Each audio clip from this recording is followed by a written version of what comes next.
Hi, everyone. Joined today with a diverse array of guests, and we're going to be discussing whether or not Joe Biden should drop out of the presidential race. So I'll just do alphabetical order to start off with, do introductions. First up, we have Chris Ferguson. How you doing? Yeah, I'm Chris Ferguson. I'm a professor of psychology at Stetson University, and I'm a clinical psychologist. So I don't know if I have a strong opinion about where I want to see things go, other than I think it's kind of interesting from a popcorn and soda kind of way, and also to speculate a little bit from the mental health side. So I'll probably talk a little bit more about that. Hi, my name's Frank Bowman. I'm an emeritus professor of law at the University of Missouri. I now live back home in my home state of Colorado, where I'm got a fancy, meaningless title as the provost visiting scholar at Fort Lewis College. I do a lot of writing on presidential power and some local political work. I've written in Slate and commented elsewhere that with regret, I conclude that the president ought to step aside and let someone else take up the banners for the simple reason that I don't think he can win. And that brings on the Trumpian apocalypse. And I'll expand on that later. Okay. Soeto. Hey everyone, how you doing? I don't know if my camera's working. I'm going to assume that it's either completely off at this point or it's working just fine. I am a political commentator as a hobby. My day job is a software developer for a nuclear company, and I have been a board member of the Washington State Environment Caucus. I've also been a part-time Can you hear me now? employee of I might be on the Progressive screen Victory at one point, twice. many months ago.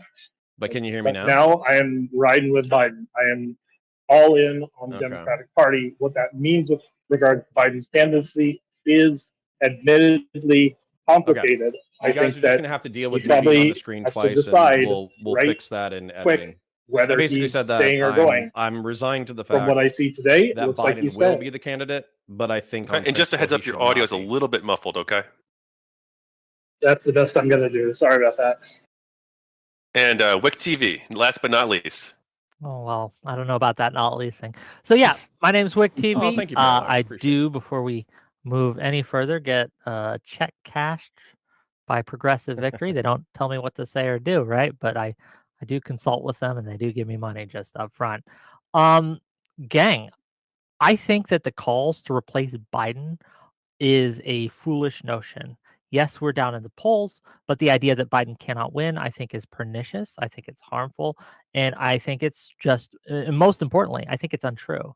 I think the data shows he is down, but not down in such a way that is lethal. And I think there's plenty that the Democratic Party can do, as well as Biden himself and those who wish to support the Democratic nominee, that can push him over the edge when it comes to November. We have 119 days. That's plenty of time. But there is this issue that I think we have to deal with first, and that is solidifying the idea that he is our candidate.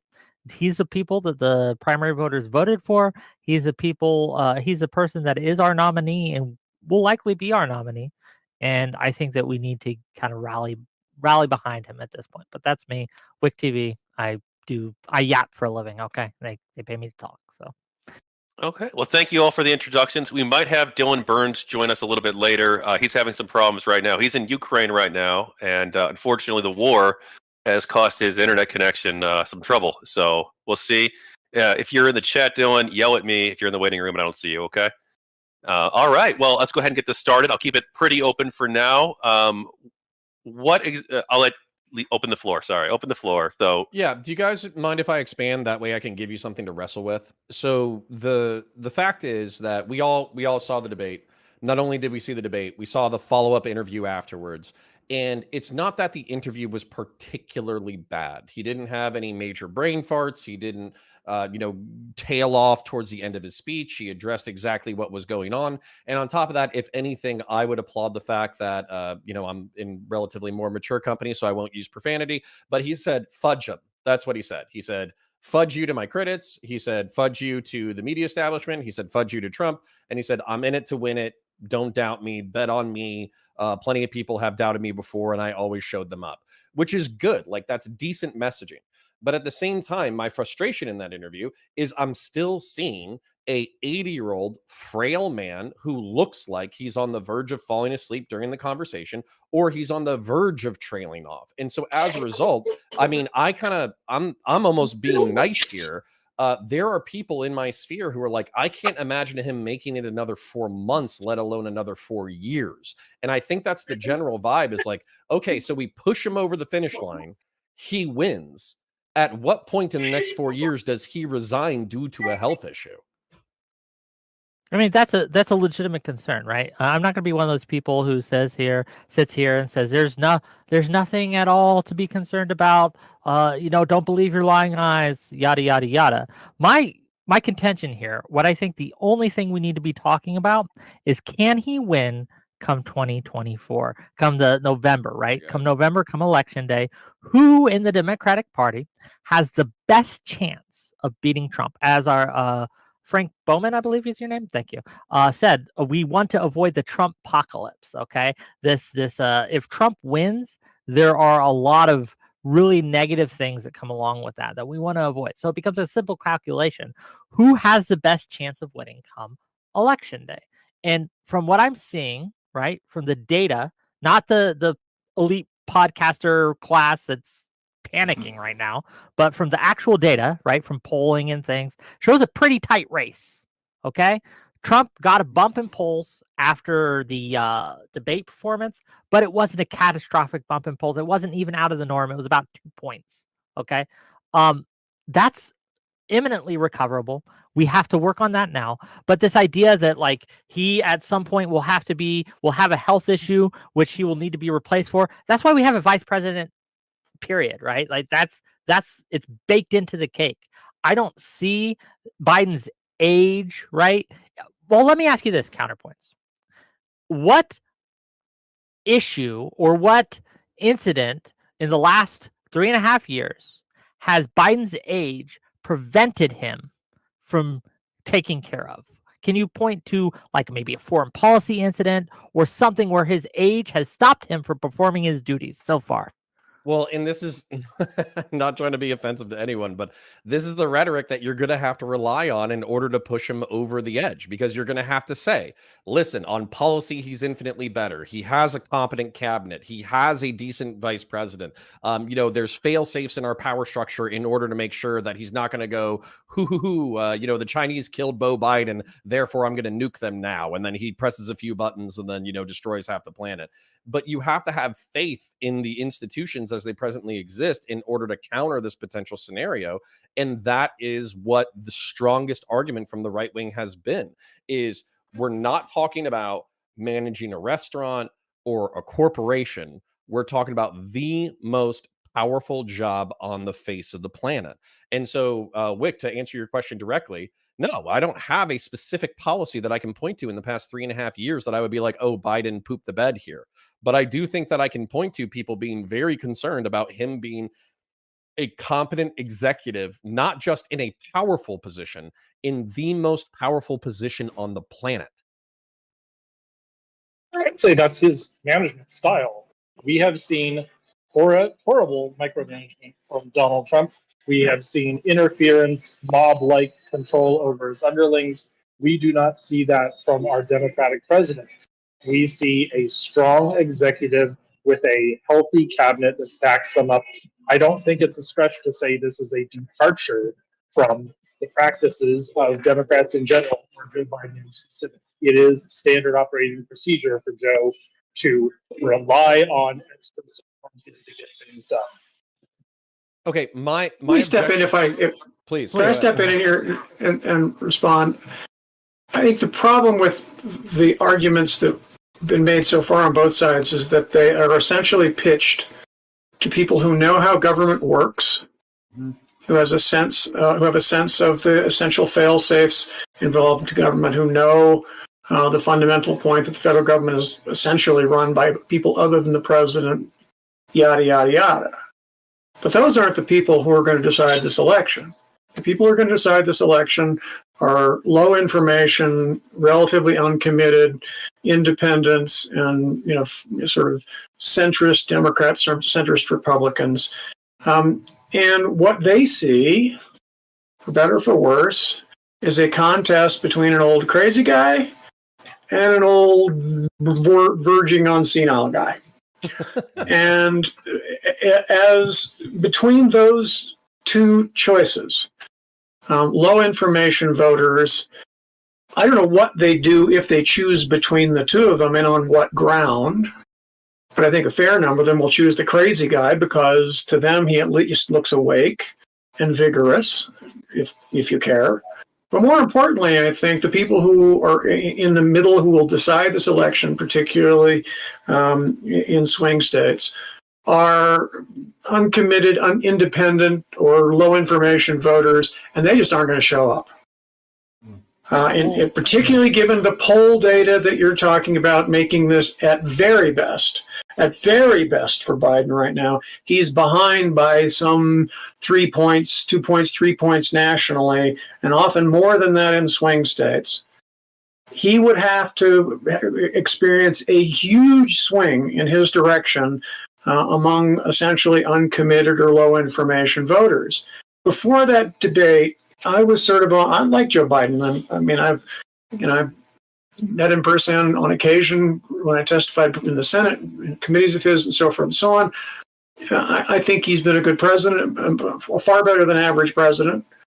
And I kind of figured that if he could just sort of inch along for another few months and not completely collapse, that the basic trend line of boring elderly competence versus insanity would tilt the election in his favor. But I think that debate totally changes the dynamic. And there's another thing I'll say, and then I'll turn it back to you guys. It doesn't matter, I think, in the end, whether Joe Biden can or can't get through the next 4 months or another 4 years. It doesn't really matter anymore. What matters to a large extent is that the argument in the American political sphere is about whether he's capable, and essentially the entire center-left media complex and an increasing number of elected Democratic officials have said, we don't think he can do it. So I don't think any presidential candidate can possibly win in this environment. Can't be done. Let me push back on that, because I hear this all the time, that there's this growing number of Democratic officials that are saying it. I mean, yes, true, but there's I think the max I've heard of is 9 out of hundreds of Democratic officials. Okay. So I understand that there are concerns and that there are growing concerns, but I think to say that there's this huge amount of voters or huge amount of even elected officials that are turning against Biden doesn't seem to be playing out. What I do see, and what I will grant you, is that there is a large number of journalists, podcasters, influencers, these types who are turning against Biden for a wide variety of reasons, right? And so, yes, I think that there's panic, and panic is contagious. And as it's going now, we need to change that. We need to fix that problem. But I don't think that... Can't be done. You don't think it can be? Party's over. Party's over. Rubicon has been crossed on the media take on this. Well, let me just say... Sorry, go ahead. I was just going to say, to speak to Frank's point a little bit, I'm probably as close here as anybody to what he just described. Like I said at the beginning, I'm not really super committed one way or to the other, even in the general election. I'm not. I voted for Biden in 2020. Should be upfront about it. I think I've been on this podcast with Tachyon before. I think I joked. My memory's terrible, so remind me if I did, about voting for Timothy the hippopotamus, San Antonio's. Yes. Yeah. So I don't know. I might be this guy who just I can do something else on was it Tuesday? So you can see my low information is a part of this too, other than the psychology side of things. But that is exactly it. I mean, my enthusiasm. I'm an N of 1. I can't say there's an army of me necessarily, but I can say over the last 4 years, I've had suspicions about Biden's cognitive ability, which and I've written about it in public. So I've been concerned about this, and I think there's really the two questions. One is the question I think you've mentioned is who can beat Trump in November, and I don't like Trump, to be very clear about it. But there's also the question of should Biden be president now, right? And I think that's what's on the mind of a lot of voters right now, including myself. It's like, I don't know, this guy like takes naps and like has a stop at 8 p.m. and stuff like that. So even the stuff Biden has said over the last week, and I actually read the transcript of the interview with Stephanopoulos, which is interesting because I think he came across better because he has a kind of natural charm. But if you read some of the stuff he said, without him emoting over it, it's pretty word salady in parts, and as a clinical psychologist who's done neuropsych testing and stuff like that, like, I can't say definitively that he has dementia, but it certainly doesn't look great, necessarily. And so the impetus is really on him to show that he doesn't have these kind of cognitive declines. How would you prove a negative like that though? Well, how can you prove that was part of the George Stephanopoulos interview. He was like, "Hey, would you be willing to sign on to a cognitive test and do it?" It's like, I already do it. I do it every single day. I do it every single day that I'm president of the United States. And George pressed him on it, and he was like, "Yeah, well, you have a lot of people who are concerned, and will you commit to doing the test?" And he was like, "Nope." And that was it. That was like the entire conversation. And sorry, I've just wanted to get to this for a minute. So, Wick, I think you admitted to, at minimum, if you're not going to say a weakness on Biden's part, a weakness on the Democratic side, which is y'all don't have a deep bench, right? Like, so for Republicans, I can think of half a dozen people that could slot into, Donald Trump's boots and be competitive. Now, Ron DeSantis isn't great. He has his autist moments, but he could still be competitive in a general election. Chris Christie, I don't think you're correct there. I think that as soon as if Trump needs to be replaced, I think it turns into infighting. I don't think there is another Trump out there. I don't think he has a successor. Not another Trump. I think that there's no one that could be as competitive like he does. I think that as soon as he goes away, like if he was having these cognitive issues, which he might be, right? Have you read some of the transcripts of his talking points and things like that? He did not have a good debate performance. He was graded on a scale. Sure. If I may finish though, like this idea that Trump can there's this other Trump out there. I don't see it. Maybe Vivek, but then again you think, oh, his name's Vivek and he's brown. I'm just gonna be real. I don't think he gets those votes. Now I guess to talk to I'm sorry, Chris, was was your name? Chris? Okay, Chris, sorry about that. I'm gonna mess up. No, I'm bad with names too, so I'll get don't worry about it. Okay. I get this idea that people are worried right now, and it is something we need to fix. That I will cop to that 100%. But I think it's fixable, and I think I would challenge, if not Biden, then who? Who replaces Biden? And do they? Let me answer that because that's. I mean, I think at this point, and I'm not a big fan of the vice president. I think even Kamala is a better shot than Biden because she's young. She can complete her sentences. She has a direct appeal to both some ethnic voters and certainly to women. At least she's cogent. I'm not a fan, but I think she'd be better than Biden at this point. And moreover, I think there's a host of other people out there who would do quite well. I think Gretchen Whitmer, although she claims today that she wouldn't run, would be wonderful. I think she'd walk over Trump. I think Annie Beshear would be fine. I think Governor of Illinois, Pritzker would be fine. Whole bunch of people. The only the cogent contrary argument is trying to figure out a path from Biden's withdrawal to replacement by one of those folks. And I certainly concede that that's a messy problem, but it's hardly an insoluble one. And one of the things that's quite odd about this whole conversation is, and not this conversation, but the conversation across the country is, well, wait, we couldn't actually have a open convention where we actually vote on people. Well, of course we could. We did that for decades and decades and decades. And I'm old enough to remember that. And it's fun. It's exciting. It would bring the country into the process of selecting a Democratic nominee in a way that nothing else could. And I can't imagine any outcome of such a process being worse than Joe, as much as I We love don't have to hold on. We don't have to hold on. We don't have to imagine. We have history to draw upon. Look at what happened in '68 with LBJ, right? In that convention process. Did that bring the country together where we all sang Kumbaya and LBJ or Ford, I guess it was, or who did we end up replacing him with? I forget exactly. The circumstances are simply not analogous. Sure. Yeah, And then circumstances are not analogous. let's look at LBJ withdrew because we was losing the Vietnam War, and Humphrey was saddled with the war, whether he wanted to be or not. And then '76, Reagan made his challenge right after all of that, right?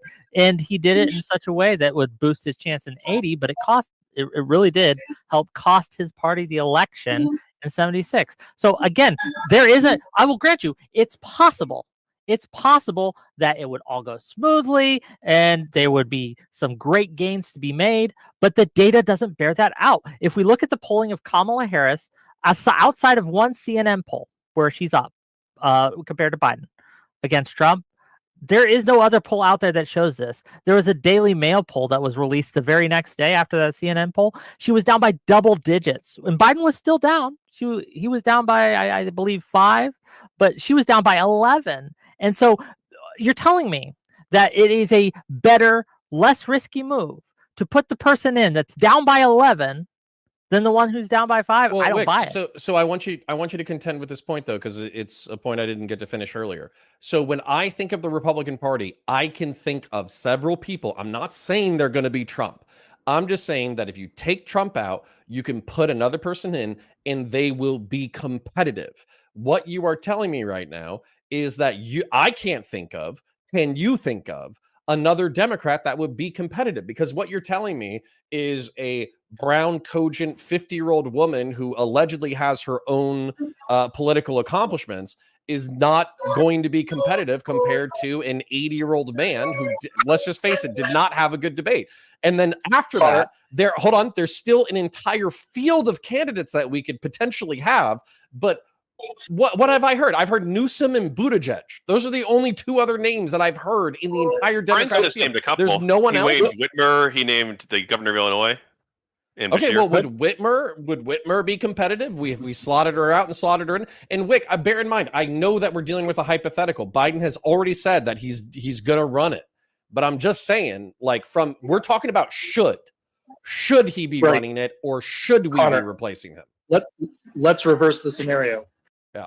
If you had to replace Trump tomorrow, how would you do it? Does he have a running mate? I don't know if we want to get focused on the Trump discussion. Right. No, but I want to go into the analogy. Just for the sake of an analogy, you could slot in DeSantis.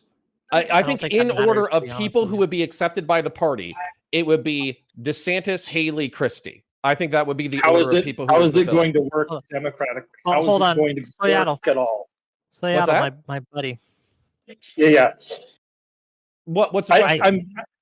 I'm fighting this by making an analogy in a way that makes Connor sweat. It's ridiculous because you could, from the Kingmaker's perspective, you could say, yes, we, the party, has decided DeSantis is now our candidate, but you haven't had votes, you haven't had primaries, you haven't had caucuses. People will reject. I mean, I think we have. I think we've had primaries, and I think on top of that, we're presuming in this scenario that Trump is no longer viable as a candidate. For I don't think this matters to this discussion. I don't go ahead and move off the Trump thing. Yeah, we're not debating about Trump right now. You did ask an interesting question earlier, Wick. I want to get the answers from Connor and from Chris here. If not Biden, then who? Who do you put forth? Who do you support in the open convention or whatever it happens to be? So, I have joke answers. So Obama famously I don't want said, your joke answers. I want your real answers. Yeah, well, this is the kind of the weakness that I'm pointing to in the Democratic Party. So if you're talking about pragmatically, just because I think you want to not piss off people by passing them over for power, you would put in Kamala Harris, and then you would get a really popular vice president that would shore up her weaknesses. That would be the actual move. That way you don't piss off Kamala by passing her over, right? When it comes to like other potential candidates, this is where I'm still playing with the weakness that I'm pointing out about the Democrat Party. Obama said that Buttigieg is too short and too gay to be president. I still think that's true. Then when it comes to Whitmer, I don't know her record. So basically, I think the question is going to be Whitmer who? And then finally, it's Gavin Newsom. But with Gavin Newsom, he is so vocal about being an aggressive anti-assault weapons gun control nut that he would almost flip me in the other direction. So he feels like a poison pill, where if you put in Newsom, you might lose a bunch of independents because they don't want somebody who's a loon from California. But this Whitmer's the person MAGA tried to kidnap, just to remind you. Okay. Well, this is the point I'm trying to make, however, right? If we are looking at this from just we set our fear aside, we set our panic aside, and we look at this clear-eyed, sober-minded Biden, and he might lose. That's true. But if you're putting money on it, Biden has the best chance. He just does. From the data that we've seen. Again, if you read articles and stuff where people are rumor mongering, gossip mongering, right? Unnamed White House staffer says this, right? Fair enough, but there's been a lot of reporting that has had to been retracted lately of them reporting, oh, this congressman or this Democratic person said this. Then the Democratic congressman says, I never said that. That's a lie. And I think that it's become there's blood in the water. There's a feeding frenzy. There's a group of people who see their chance to push Biden out, and they're taking it. It's a soft coup. If I'm going to be hyperbolic. Come. This is not any soft coup. Let me tell you, repeat a story that I wrote about in Slate a few days ago. A couple of days ago, I was helping my son cater a fundraising event for the congressional candidate who was running against Lauren Boebert before she bailed out and went across the state to another district. A fundraising event composed of, basically lifelong committed Democratic folks in a district which is difficult for Democrats to win. And the candidate basically said, reluctantly, look, I listened to Biden's debate, and I'm sorry, but I simply don't think he can win, even though I admire him. And I think that for candidates like me, in swing districts, he didn't put it in quite this way, but he has sense. He's now come out more publicly. This is poison. I'll lose. And you know what? Although there were some people later on came out saying they disagreed, I can tell you that the sentiment in that room, not a bunch of elitists, not a bunch of people in some kind of soft cabal to get rid of the president, people who basically support the president, have supported him all along, who would love to see him be reelected if he could be, and they didn't say boo. Because they saw what the world saw. You can't force people to. You say that you can turn this around. How? Yes. How? Okay, but you cannot make human beings unsee what they have seen. And they saw what they saw. And the trouble is that Biden is not helping. For example, his Stephanopoulos interview. Stephanopoulos asks him, "Well, Mr. President, did you watch a tape of the debate?" I don't think I did. What the hell? Hold on. What's wrong with that answer? Either A, he is lying, or B, he's out of his freaking mind. What? How can you possibly not have watched the video performance of this thing that is about to destroy your presidency and destroy your attempt at re-election? How could you not assess the video evidence? People use that phrase colloquially all the time. This is what I talk about when I say that this is kind of No. I don't think. Hang on. all the time. Frank, let him No, answer. not a little bit. This is the president of the United States. He is in a situation where he has to know. He does know. He's been told 1,000,000 times. This is your big chance, Mr. President. You have to go out there and you have to show America that you are cogent, you are sharp, you are on top of it, you are doing what you have to do, and you are capable of not only serving out this term, but the rest of the term. And he screwed the pooch. Again, just if did your it an evidence, alibi. hold on, if your evidence of him screwing the pooch is him using a colloquialism such as, I don't think I did, right? Which again is something I say all Not the a time. colloquialism. and- That's an assertion it of is. One fact. at a time. Hold on. Let him If I It's answer. may not a answer, colloquialism. if I may- It's an Right. assertion Let him of answer, fact. or I'll mute you. again to assert, as you are doing, sir, that this was like the only way he could have answered is in yes or no. He did say, I don't think I did. That is no. We colloquially understand it as no. When I'm asked, when Counterpoints ask me, hey, did you see that movie? I don't think I did. Right? I say that all the time. Right? I say that all the time. People say this all the time. That's not evidence of anything, but the fact that you have made your decision about his mental fitness, right?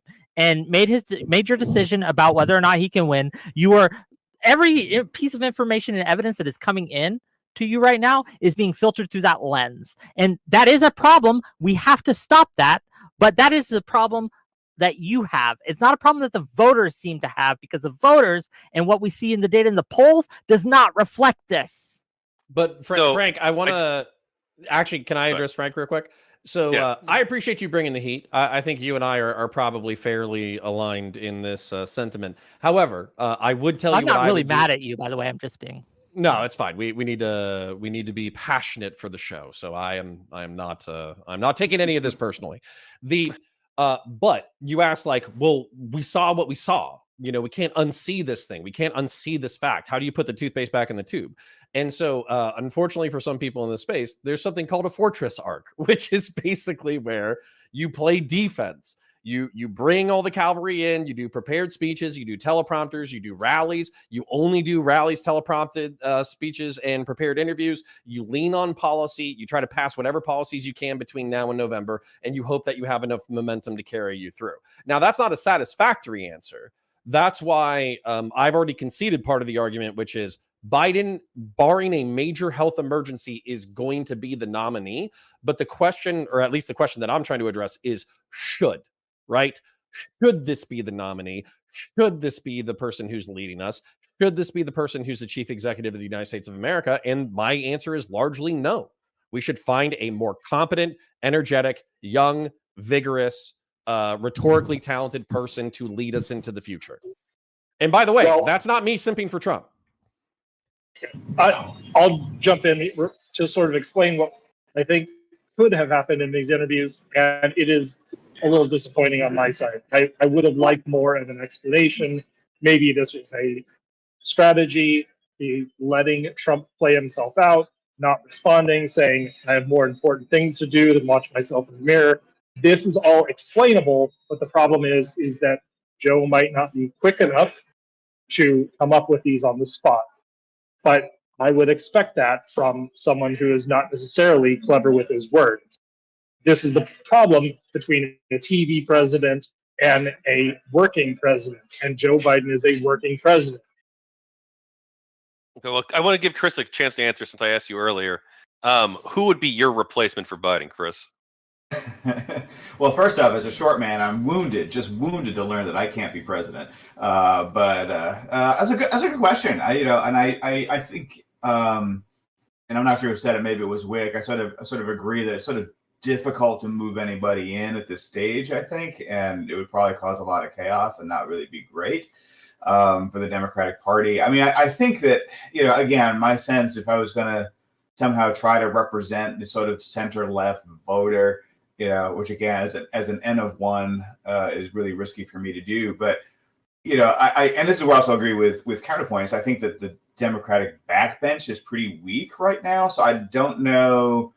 I think that like what the Democratic Party is thinking is different from what voters are thinking. So I think with like Kamala Harris, a lot of people are thinking, well, she's next in line. She's, a highly accomplished Black woman. So how's it going to look if she's passed over? And I actually don't think voters cares much about those issues as much as the Democratic Party does. I think Yeah, black but- voters care about those issues. I think the optics of that amongst the black electorate is going to be a problem if we pass her over. They may. I mean, I'd be curious to see how that. I mean, again, I'm thinking in terms of like thinking of this as an empiricist, not as a patriot. I guess I'd be kind of curious to know how that goes, given that we've seen kind of a move of black and Latino voters towards the right a little bit in recent years. Would that reverse it? I don't know. I'd be kind of curious to find that out.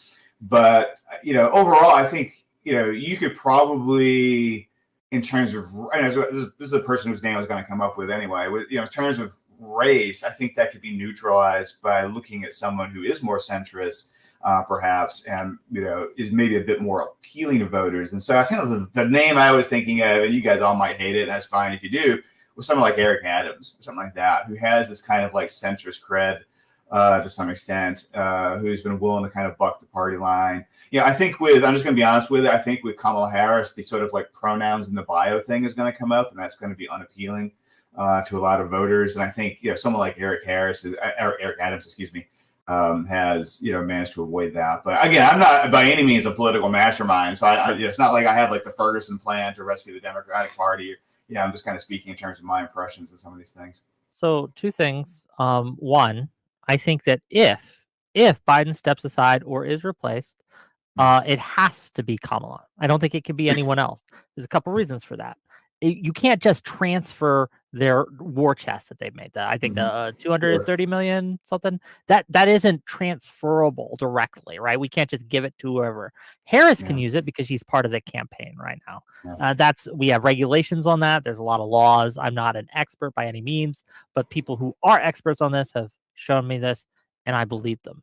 Okay, so that's one, right? So if we believe that money matters in elections, 200 million plus is a lot to give up. The second thing is the ballot situation, right? So if there are deadlines in different states, and each state has slightly different deadlines, okay? But there are deadlines in these states for what names get on the ballot. And if you think for a moment the GOP isn't going to play dirty if we tried to change the names of the ballot completely and take both Biden and Harris off, and put on, I don't know, Whitmer or Newsom or whoever, if you don't think they're going to mount all sorts of legal challenge to this, I don't know what to tell you. Now, do I think that they're all going to be successful? No, I think most won't. But they don't need most to be successful. They need a couple and some key swing states, and then it's game over. I think by keeping Harris as the nominee, if we replace him, replace Biden, and I think again, I think that's an own goal. That's a really bad idea. But if we do, it has to be Kamala, because if we don't choose Kamala, it opens up all sorts of lines of attack that aren't open up otherwise. That's my thoughts on that. Let me respond to you from a legal perspective. As far as I know, the only state in which there would be any ballot problems at all is Ohio. The rest of the states will put on the ballot whoever the Democratic convention nominates. And even in Ohio, there are ways around that problem. I don't know if the campaign. Well, one at a time. How Go do you ahead. nominate? I'm sorry? Go ahead, Frank. My question is that how would the party nominate in these states where the primary is very close or soon to pass? Well, the primaries are done. The only question is who goes on the ballot, and who goes on the ballot is a result of whoever the convention chooses. Because although the primaries have taken place, the delegates have not voted. Ohio has a somewhat anomalous ballot deadline situation, which, again, I'm not an expert in this area, but I've been given to understand even that can probably be dealt with. But I'm not terribly worried about Ohio anyway, because Ohio right now is functionally a red state. Doesn't matter who you put up there, we're going to lose. Now, the question is everybody else. The money issue is a somewhat more complicated one, but indeed I think the notion that somehow or other you can't effectively transfer the war chest to entities who could use it in favor of the Democratic nominee is markedly overblown.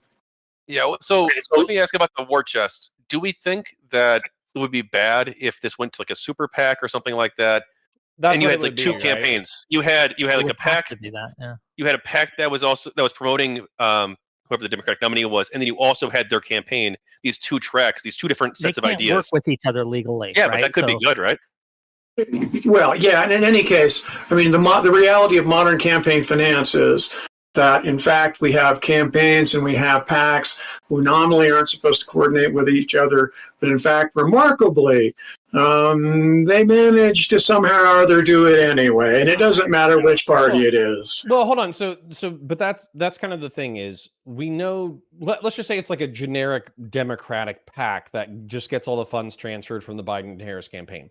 I can understand why the Biden-Harris campaign would not want to relinquish that power and control of the money because it might get spent in ways that they wouldn't necessarily want it to be spent.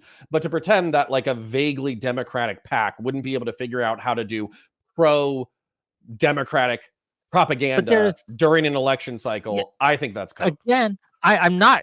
Again, I think you guys are underselling this. The ability to directly control your funds based on hoping and praying that the ally PAC does it in a way you find interesting, or maybe doing some shenanigans, right? As our friend here is suggesting that happens.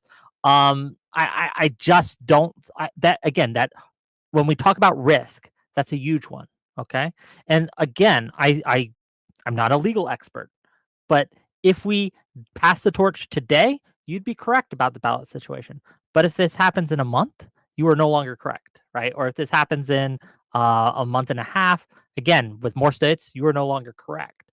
So if we are going to No, I'm sorry, I don't mean to interrupt, but the ballot situation is simply not a problem legally, period, anywhere other than Ohio, as long as, because who goes on the ballot is dependent upon who wins at the convention, everywhere except in Ohio. Yeah, see your hands raised, Soeda. But real quick, Soeda, I did tell Frank in the prior to starting. You said that you had to leave relatively soon. Yes, Frank? I do. Okay.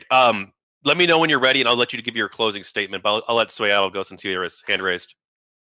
So the mechanics of this, when you are in a convention, when you're in a caucus, you become a delegate and you're a committed delegate. You're bound to vote for the candidate.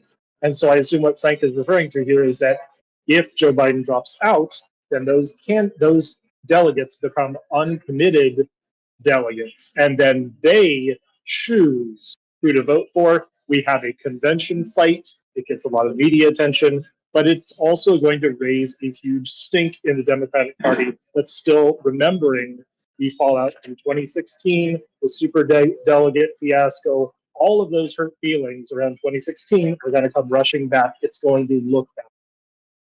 Not only that, right? But this idea, right? So I'll tell you what happens. These are the two lines of attacks. One if it's Kamala, one if it's not.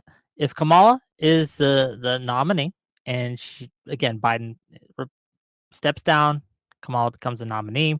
She's chosen as a nominee. She goes forward. The first thing that people are going to ask is like, what did you know? When did you know it? What did you know about Biden's deteriorating mental condition? And when did you know it? And why did you lie to the American people about that? Biden's age, it's going to be an issue, but it's going to warp into that. It's going to warp into a question of Kamala's honesty. And I think that's a pretty powerful attack, especially if we give weight to the attack by replacing Biden because of his age. We are giving into that narrative. And I think that's a very powerful line by Republican adversaries. And I don't know how to respond to that because Kamala, even today, right? Or maybe not today, but this week has said, Biden's fine. We're riding with Biden. She's saying that now. So if we end up reversing that and have to say, well, actually, no, he wasn't fine, so we replaced him. That's a really bad thing. The second thing, if she's not the nominee, right, and she gets tossed out, what the line of attack comes is like, you guys are undemocratic, just like those people who tried to overturn the election in 2020. You were throwing the votes out of people. You were taking the process and you're saying, nope, we are deciding otherwise. We're going to overturn the will of the people. And I'm not saying that that's true or accurate, but that is a powerful line of attack that nullifies one of the advantages, one of the few advantages Democrats have this season, in pointing to January 6th and the insurrection at the Capitol and saying, that was really bad, because I think independents do take that into account. I think independents do worry about that kind of thing. I think that, again, for canvassing in Ohio, a lot of the people said, we care about the democracy issue here. And I think that it's a problem if we can't be on the complete moral high ground here when it comes to that. I do have to go. Yeah. Okay, Frank, do you want to give a closing statement, your thoughts on the situation? Very quickly, thank you for having me, and thanks to all the other guys for patiently putting up with my ranting. Here's the thing for me. I've spent like the last 8 years of my life fighting against Trump and Trumpism. I was involved pretty directly in both the Trump impeachments. I've defended Joe Biden against the efforts to impeach him. I testified in the Mayorkas impeachment craziness on behalf of the Democrats and the secretary. I've written for 8 years in every imaginable forum about the dangers that Trump and Trumpism present. And I believe profoundly to the depths of my soul that if that man is returned to the White House, American democracy is in deep, deep danger.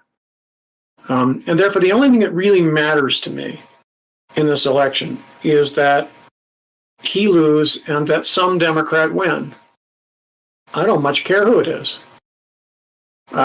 If this were an ordinary election against an ordinary Republican, pick one out of a hat, who was not an incipient authoritarian, then fine, I'd say fine, Joe, if you want to go on a suicide mission and lose because, like Ruth Bader Ginsburg, you're a stubborn old person who refuses to recognize your mortality, okay, you lose. And the ordinary cycle of change in American politics goes on. It wouldn't be the worst thing in the world if it were anybody other than Trump.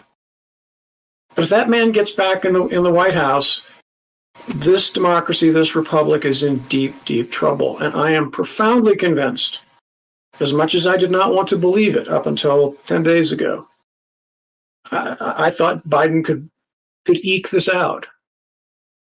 I no longer believe that to be true. And because I don't think that's true, I think any other reasonable alternative to Joe going and losing, and as people more knowledgeable than I about the intricacies of electoral politics have said, the odds of his losing in a landslide are considerably better than his eking out a narrow victory. I do think, and I could be wrong, of course, none of us really knows, that someone else might not do well. Someone else might lose. But I'm as convinced as I can be that Joe will lose.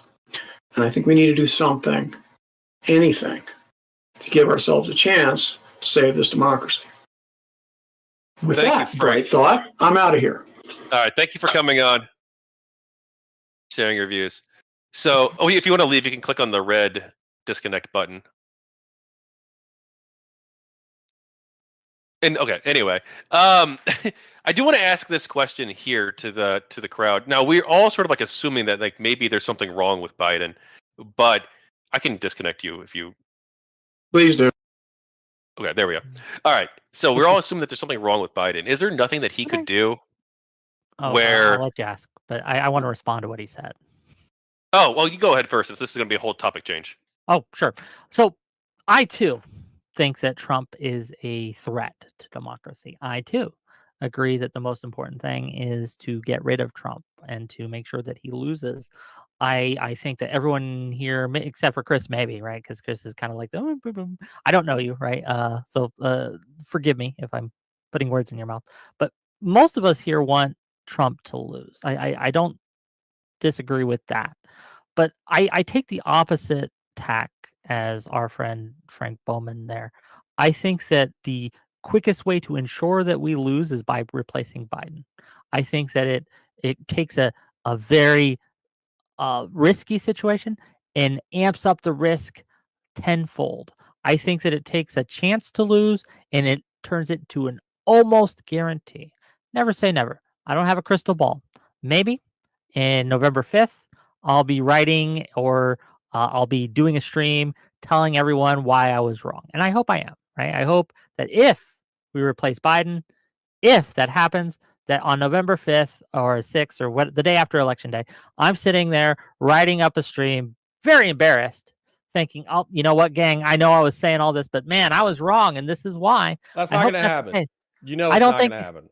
I don't think that's Yeah, sorry for interrupting, but So, basically, I think everyone on the panel, including Frank, was resigned to the fact that Biden is going to be the nominee, and it's largely for all the pragmatic reasons you highlighted.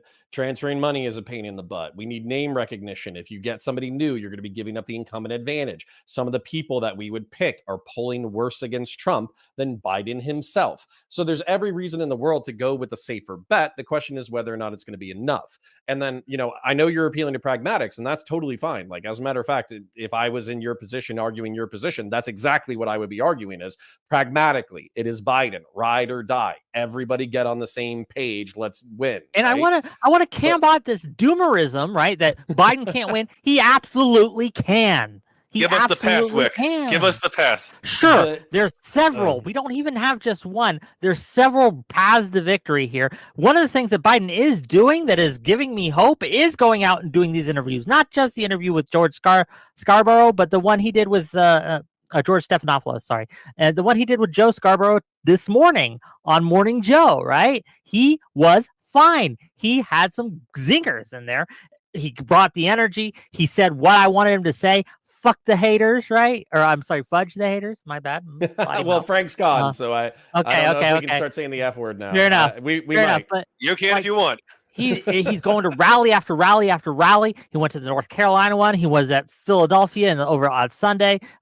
He did some other events in Pennsylvania, right? He's had 19 public appearances since the debate. He's doing what he needs to do, right? What's dragging him down and what's making this worse are, and I hate to say it, right? People like Frank Bowman who are saying, oh, he's definitely going to lose. There's no hope. We have to give up, gang. We have to show our bellies. Imagine if Ukraine had done that when Russia invaded. And they just, oh, no, it's too much. There's too much against it. Everyone thinks we're going to lose. Let's just show our bellies, right? No, screw that. We're fighting. We're going to win this. Put our shoulders to the wheel and get up off our ass and get out there and get out to vote. Gang, look, at the end of the day, this is what it does. Debates don't decide elections. Journalists don't decide elections. Podcasters don't decide elections. Voters decide elections. And I am out here trying to get as many voters to go to the polls on November 4th and say, Biden is our guy. He's the one that can defeat Trump. He's the one that can bring America to the golden age that we know it deserves. Okay, that's my rant. Sorry. Well, I think you were about to ask Tachyon, what would Biden do or what could he do between now and November that would change my mind? And Yes. To be honest, it would be probably a healthy chunk of human growth hormone, some amphetamines, and some, like a decent debate performance between him and Trump. Adrenochrome. And then also, some adrenochrome straight up, and some competent public appearances. So just to say, to the public appearances that I've seen so far, the speech the following day is when you get knocked down, you get back up. And that's great. That's American. It appeals to people who actually deal with real hardship. It's a decent line. It acknowledges that there was fault, et cetera, et cetera. Now, the problem with that is that man has slept and he's reading off of a teleprompter. And presidential emergencies don't always come after you sleep and you read the notes off of a teleprompter. Then when it comes to the George Stephanopoulos thing, he didn't do poorly, but I'm still hearing that kind of like that frail, hoarse, croaky voice where it's kind of like, listen here, Jack, like that kind of thing. And the truth is that if he needs to be as pumped as Wick is, okay, that's what we need. We need some excitement. We need some adrenaline. We need some amphetamines. We need some human growth hormone. Okay. Exactly. And if we don't get that, it will fudge things up. You're not going to ask for policy changes? I mean, wouldn't that sweeten the pot? Well, so here's my thing is I'm joking. Well, I was gonna say is I'm more Republican than I am Democrat. Like I'm okay with a secured border. I'm okay with limits to predominantly Muslim majority country, limits to immigration. I love the gun rights, all that kind of stuff. So from a policy perspective, the only reason why I'm I'm riding with Biden, so, quote unquote, is because I view the alternative as a constitutional nightmare. So that's why I've flipped for this election. And can you also just real quick? I hate to hog the mic here, but can you imagine how shameful it is to try to push the president out, right? Who you believe is senile, a senile, doddering old man that can't string together sentences, and then fail in your ability to push him out. That senile, doddering old man BTFO'd you, okay, gang? He BTFO'd you. No. He told you to get out of here, to screw off. You're and happy now, you but lost to what this if he loses? man. I would delete my account. I would delete my account, right? I would Wait, writing what? for Slate. If Biden bullied Rick me will on delete his social account. media? We've got it right here. Wait. If Biden bullied his critics off of social Chris, you go media, next. or what would we delete? Or if he wins? No, in I was November? saying the shame would be so great having to lose to such a apparently senile man that I would have to. Trump should self-delete. Got it. All right. Chris, you were raising your hand. Yeah, so kind of to try to answer your original question a little bit, and thinking of this as a psychologist, I think what people are their response to some of this is that they think that someone who now first I was point we don't know definitively that Biden does or does not have dementia, right? It's not a thing we know definitively. So I mean, I think what people are looking for sort of fits into this idea that people with dementia either are coherent or they're not, and you can see them, and if they have a good day where they're coherent, then that means that they don't have dementia necessarily, and so I think that if you're thinking about take a disease like Alzheimer's disease, for instance, and the way that Biden presented himself, in the debate with Trump, which may have been a bad day, and in and of itself does not indicate that he has dementia, but that level of problems that he had speaking and being coherent, staying on topic, is something we probably expect for somewhere in the early mid stage of Alzheimer's disease. So what people are looking for is someone who is really, really, in the middle part. And it's important to understand that most people who are in the early stages of dementia are actually still pretty coherent for the most part. They can hold a fluid conversation with people. They seem pretty normal in the midst of a conversation. You might have the exact same conversation with them an hour later, but they can seem pretty normal. And so I think the things that people are looking for is I want to see him have a good debate. I want to see him have a good speech. Well, a person somewhere pretty well into Alzheimer's can have a good debate and can have a pretty good speech. Well, I have a follow-up question there, just because there was something that a actor named J Mac, who is more of a centrist fella, he pointed to something that he recognized, at least from stagecraft, that he believed explained Biden's rhetorical faults, which is basically, if you're an actor and you forget a line, which is, let's face it, that's kind of like a talking point or whatever. What you do is you kind of mentally search for the next major statement that you can kind of bring up in your mind, and then you clasp onto that, and then you try to take up the speech from that next major point.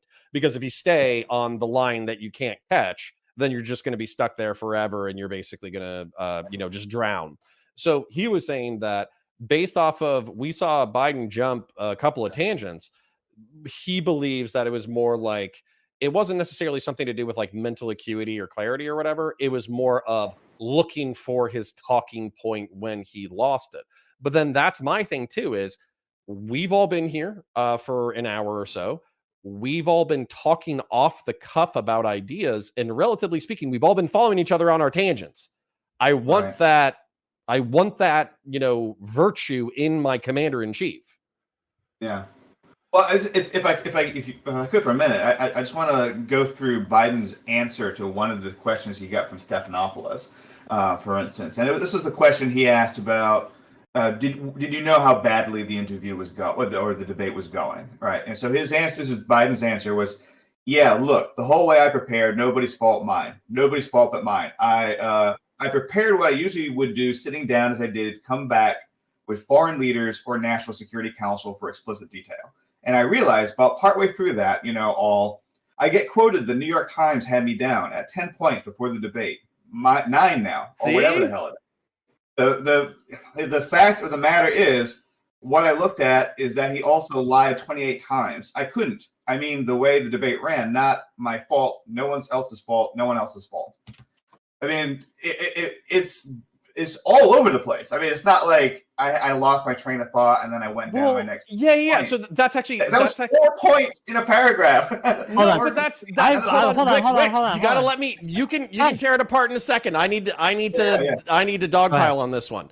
So there, I could see where he was going. Right. It's like I overstudied. I got too nitty gritty. The truth is, it's a loose debate with a rhetorical opponent who's very slippery. I should have been more on my toes. So I inferred the second half of those tangents, but I did so because I'm trying to grade the man on a curve. But that's what I'm saying is I don't want to grade the man on a curve. He's the leader of the free friggin' world. I don't care if I can win a debate. He didn't actually give. He didn't say the things you said he said. But here, to you, Chris, though, like I've done show after show after show. I've done at this point hundreds of debates, dozens of call-in shows where anyone can call in. Biden was more coherent than some people I've had on my panel that I know don't suffer dementia, right? He was more coherent in that debate than a lot of people that I've seen talk about this, right? And I can give you video, right? I can show you the clips of these people they're being nervous and they just word salad vomit just constantly. So but again, it's not good. It's not good. It's not good that he does it, but it's not dementia. But we don't know. I mean, so we have to first off compare his performance now to what it was before. But to get really to the end of the question, it was going back to Takion's question. What would I want to see is, given that there seems to be a deterioration in some of his ability. Now he's been in public. He has maybe not like some of your guests. He's been in public. On the square before I was born. Practically, and I'm not young. So what would convince me, and I think what would convince a lot of people, is for him to get an objective psychologist who's not involved in his political team, get an established battery of neuropsychological tests, release that to the public. That would end the question, right? No, it wouldn't. Let's be honest. No, it wouldn't. No? He would be, okay, these weren't really independent. There would be so many people having so many different, this is a problem here from just a strategic standpoint. Is that unfortunately nothing he does will be enough to satisfy a lot of people right now. It's done, and that sucks. But he could get this battery of tests that you're talking about. He could have Trump pick the guy who does it, right? But there will always be these people who have already made up their mind, right? And that I see too many downsides and not enough upsides here. Let me push back on that real quick. I'm the moderator, but I want to ask Wick, so you say that a lot of people bought into this idea that, look, something's very wrong with Biden mentally. If that's true, is he still the best candidate? Yes, because of the other issues that I've meant. Again, it's not good. It's an obstacle that I wish we didn't need to overcome, but we do need to overcome it. But it's not a lethal obstacle. However, replacing Biden would be, I feel, in my opinion, based on the data I have seen, lethal. It would kill us. What's the best data you've seen where it's like, look, these other people can't win? So the Daily Mail poll that came out right after CNN, there was a morning consult poll also. There's been the 538 outcome tracker when they compare these candidates, right? So I'll start with 538 and I'll work backwards. 538, right? Their little their outcome predictor or whatever has 48% for Biden to win, which is down. It's low. I wish it was higher, but it's not. For Harris, let's just use Harris here. Her chances of winning are 24%. That's half. That's half. That's worse. Let's look at the Daily Mail poll. Or I'm sorry, the Morning Consult. I thought I was going to go backwards in the order I did. The Morning Consult poll, right, shows Harris down by I think 6 and Biden down by 2. Again, Harris loses. And the only other one who performs better than Biden is Michelle Obama. But Michelle Obama's just not going to run. She's not a real option. She said she won't run. There's just no way. In the Daily Mail poll that was released, Biden was down by 5. Kamala was down by 11 points. And everyone else, aside from Michelle Obama, was down by double digits. So again, poll after poll after poll, with CNN being the one outlier that I've seen, show other candidates other than Biden losing worse than Biden does. And so again, it's just is what it is at this point, right? This is the data. This is what I've seen. That could change, but it hasn't yet. And the trend lines are actually mixed. We do see some movement towards Biden, some swing states. We see some movement away. Pennsylvania, he's going away, unfortunately. And Michigan and Wisconsin and Georgia even is going towards. And I'm basing that data off the Morning Consult poll, which I saw yesterday or maybe the day before. Do you think that there will be like an enthusiasm gap? I've heard some talk about that, like the idea that people may say they'll vote for Biden, but on that day they won't show up. We know Trump has this like group of, we call him crazy, whatever, but he has got a fan base or whatever, right? Is there a risk that Biden is losing? My wife hates Trump more than I do. And she was like, hey, what's that RFK guy's deal? You know what I'm saying? And that's scary to me because it's like RFK, scary, the guy who ate a dog, the guy who, when he got accused of rape, he was like, listen, I was a wild and crazy guy when I was younger. The guy who has like a dead worm in his skull. And she's like, I don't know, maybe he's a contender. Let's find out. I'm going to start Googling. And so that freaks me out. Right. And just to make my position clear, just because I've been partially dogging on Biden because that's the crux of the debate.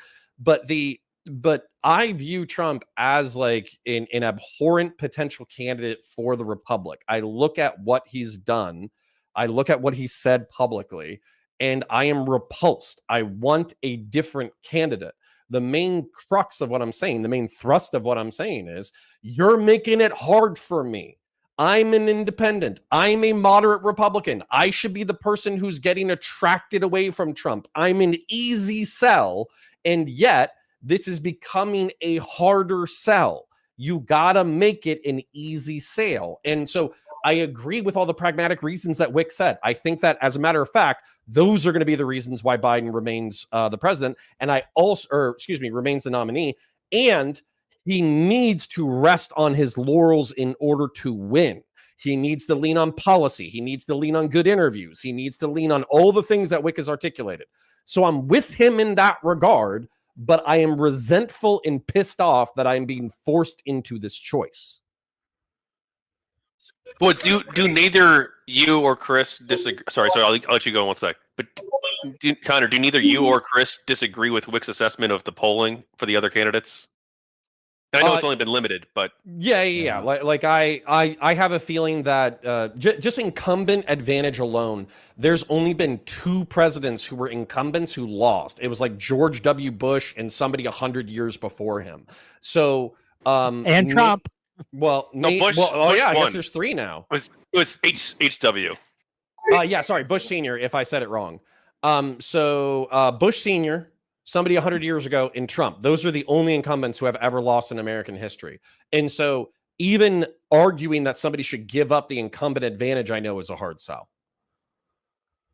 Yeah, and I'll speak briefly because I know Seattle has to go, but no, I don't dispute the polling. I think the Democrats have got themselves in a really tough situation. At this point, my comment about Eric Adams was really a fantasy football, guy parachuting in kind of thing. So I think the Dems have really backed themselves into a corner with this, and who knows? I have no way of forecasting the actual election. Either way, it'll be popcorn and soda for me, so it'll be exciting. But yeah, I'll let Seattle go ahead. But Wick, real quick. This is the reason why I've hit this point like 2 or 3 times now. Is if you don't have a deep bench. And we're in a country of 330 million people, that's a problem. Because basically the people I cited off for... This point. Well, sure. And I'm not... It's a problem. So if anything, I'm trying to emphasize it for the people at home. Is this is a concern going forward. Because let's say Biden wins, right? Next election, who are we looking at? Are we looking at Kamala Harris, who has the charisma of a black hole? Are we looking at like Gavin Newsom, whose gun control makes Biden look tame by comparison? Are we looking at Miss Whitmer, who so far her greatest claim to fame is almost getting kidnapped by terrorists? Like, what, these, you need, You're also being Democrats fact-checked. need to There's develop. 10 presidents who didn't win a second term. There's 10. 10? Yeah. Right. Okay, according to my I'm gonna chat. Google to make Chat sure could that lie to me. Chat could lie to me. Chat's lied to me before. I'll Let's double Google check it. that. But Seattle, you wanted to jump in here? Yeah, I'm gonna get out of here. So thank you very much for the comments. And I think the problem is that Biden not performing well has interrupted our party rhythm. We've got an incumbent, and we're going to put more energy into that incumbent. We're going to make sure that they win. We're going to make sure that they accomplish everything that they need to accomplish. And then, when all of our great governors who go back to get reelected, along with our presidential incumbent, step into the limelight, those are the candidates for the next session. If not Harris, it could be whoever wins in Washington. Sorry, I forget my governor candidate. It's not Inslee, but Inslee, if you remember, he was up there. It was Sanders. It was, that was our bench back in 2020. And now they're going back to the farm team, going back to rebuild that bench because our big guy is taking us to the championship. And so while we're in a development phase, yeah, it would suck to have to go deep into the bench and find someone that doesn't have the name recognition. But I think that for the pragmatic reasons, I'm still in the Biden-Harris camp. I think that if the campaign makes a change, it has to happen very quickly, and it's going to upset a lot of people. I think we have to hear the case out that Biden was making room for Trump to make mistakes, but I haven't heard excuses like that. I'm disappointed that there's no messaging like that coming from the campaign. So thank you all for a great chat. Sorry for being scuffed this stream, but we do what we have to do sometimes. Yeah, no, thank you for jumping in last minute. I appreciate it. And where can people find you, Seattle? Okay, if you go to soyatl.tv, that will redirect you to my Twitch. But I am also on YouTube. I'm sort of building up multiple channels. My primary channel, of course, is the Eco-Modernist channel live. You can reach me there at the Eco-Modernist channel on YouTube every Sunday at 10 a.m. Pacific, 1 p.m. Eastern. Thank you very much. Thank you. Okay. I'll probably wrap things up in the next 20 minutes or so, half hour, depending on how long you guys want to go for. It looks like there were actually 5 presidents: Gerald Ford, Grover Cleveland, Jimmy Carter, H.W. Bush, and Trump. Though John Adams, John Cleveland, Quincy Adams, Martin Van Buren. Yeah, so hold on. So just to clarify, because I'll take the L on it, okay?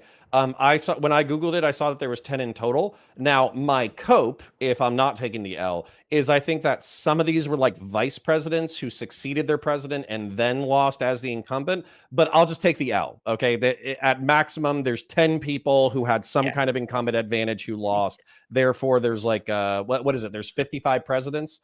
So it's like a 20% chance of losing as an incumbent. It's okay. Wick 1. Wick Connor 0. Wick took the dub tonight. So I do want to ask too, because you brought up the polling. Oh, you had your hand up. Sorry, Chris. You can go ahead. Because it might be relevant to what you're going to say anyway. So go ahead. So do we really think though that the polls, like I know that, like let's say it shows Harris or anybody else being down compared to Biden against Trump. Do we think though that that's something that couldn't change? That okay, look, people are saying that now because Biden's the nominee, but if Biden drops out, you have an open convention, and they pick the best candidate at the open convention, hopefully, and then that person will improve in the polls. You would need a personality transplant, basically, but I'll let him go. Sure, it could. It's possible, but it's equally possible that they get lower approval ratings than they even have now. It's possible that they go down in the polls that they have it. So yeah, Kamala Harris would have to learn how to actually have a personality. That's what you're asking. You're saying Kamala Harris would. There's this one clip that was on Twitter that was actually kind of funny, where somebody was asking Kamala how to cook a turkey.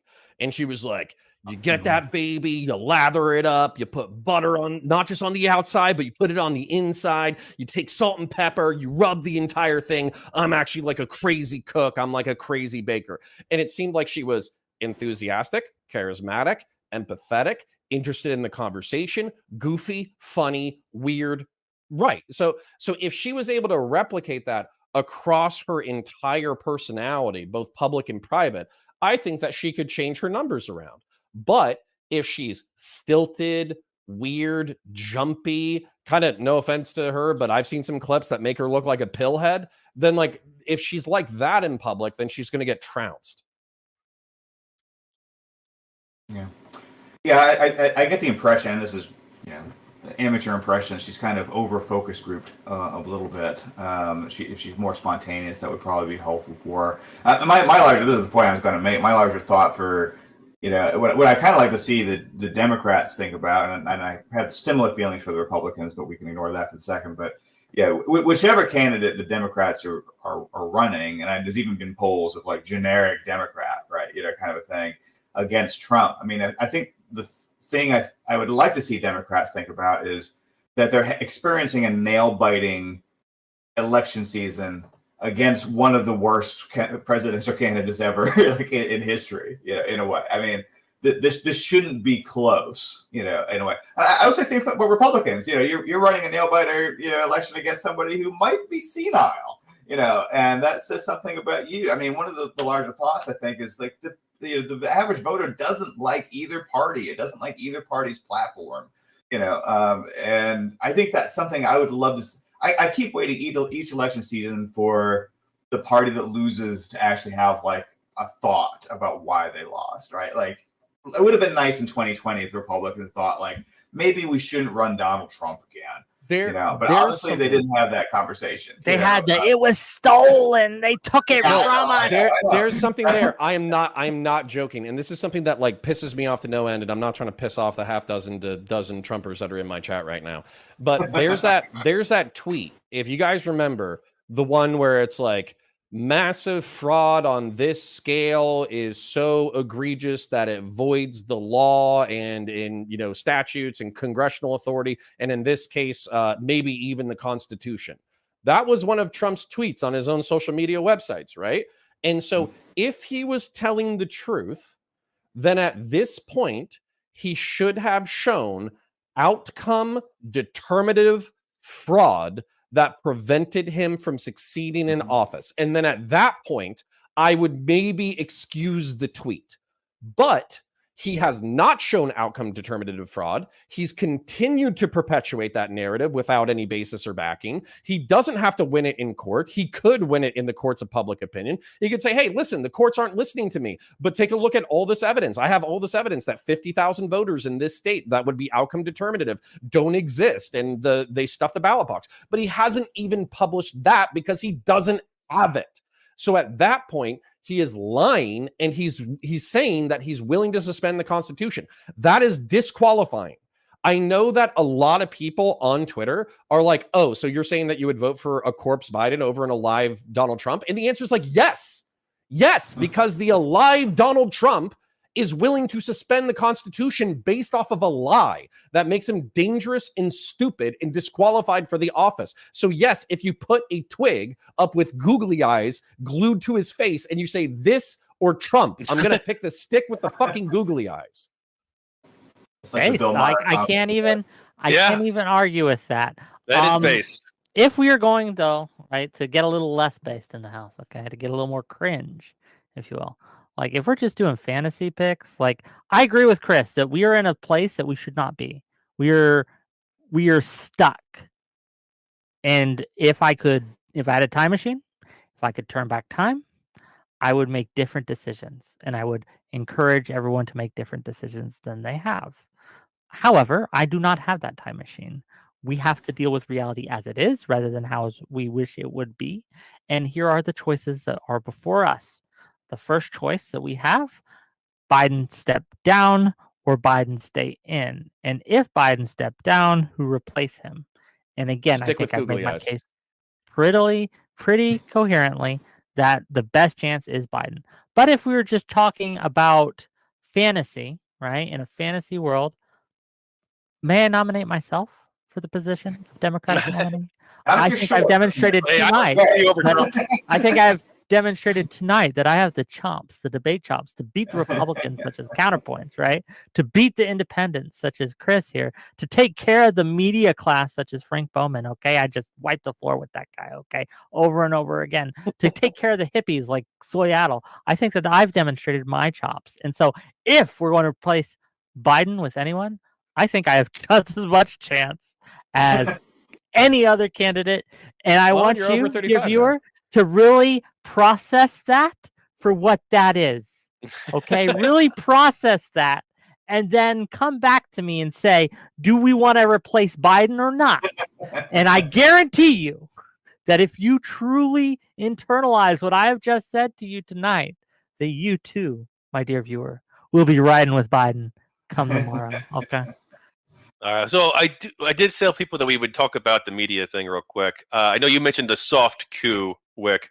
I'm going to jump in slightly, and then let everyone else take it. But I disagree that there's like a soft coup. I think that we're a democratic society. People are allowed in the press and in podcasts and streams and whatever to talk about who they think the nominee should be and talk about maybe we should possibly at the convention get rid of this person. I think that's all a valid conversation. But do you think after Biden decides no, I'm still gonna be the nominee, right? I'm not stepping down. You've tried to persuade me. We've had this conversation. You wrote a lot about it today. If you think that after that they still try to force him out against his will, what else do you call that? Well, if it's the delegate, I mean, the delegates doing it, or because like they're allowed to, right, legally. Punditry, the people trying to pressure others to do it for it, the elite podcasting class, right?